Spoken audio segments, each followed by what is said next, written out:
Thomas is powerful because it is believed to be the actual words of Jesus as he was teaching those around him how to use the power of human emotion in his life.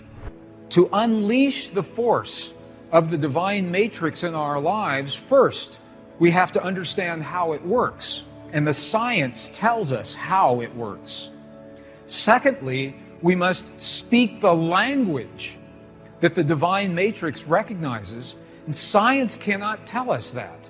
That comes from our past, from our culture, from our history, from those who have learned and used this language for thousands of years.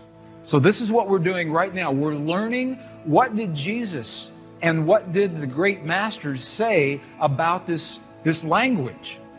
Because it's the same whether you're talking Buddhist or Hindu or Christian, pre-Christian traditions, they're all telling us that there is a field of energy and that we have the language to use that field. This is an actual page out of the Gospel of Thomas. So we know that this ancient gospel actually existed. And in the Gospel of Thomas, two very important keys. This was written right around 300 years after the time of Jesus. We've been in the Buddhist monasteries in Tibet, and they're telling us that feeling is the prayer, one.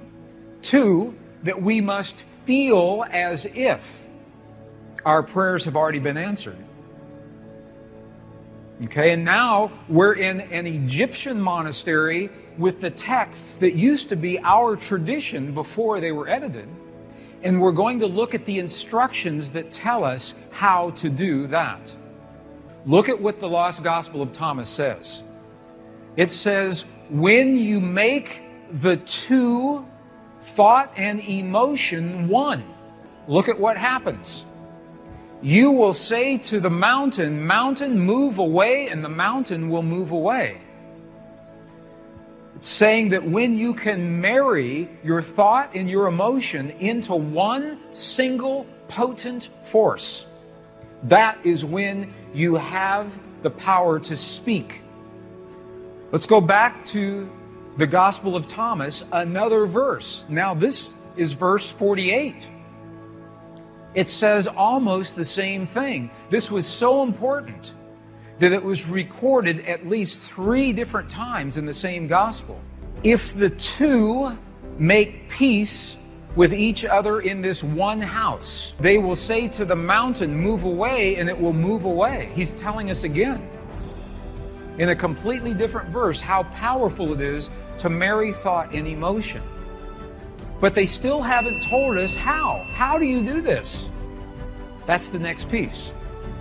In the early Christian Bible, there is a passage. How many have heard, ask and ye shall receive? I know people that ask and ask and ask and nothing happens. Because the asking is not done with the voice.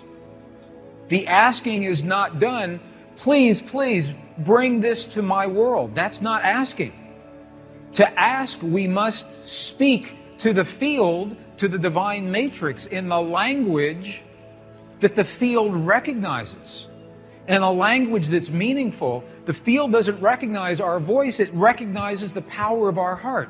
Our heart, we have a feeling, creates electrical waves, magnetic waves. That's the language the field recognizes. So when you create the feeling in your heart as if your prayer is already answered, that creates the electrical and the magnetic waves that bring that answer to you. In the Bible that you have today, the King James Version, you have the edited version.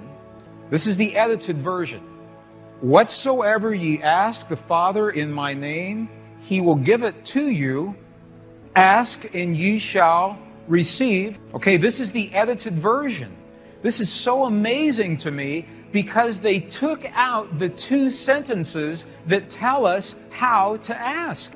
Okay, we'll go back into the original Aramaic. It begins, it looks very similar. So this is the retranslated version with the missing pieces.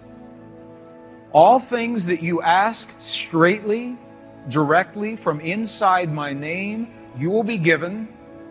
Now here's the piece that was edited. Here is what was lost. Look at these two very powerful sentences. Ask without hidden motive and be surrounded by your answer.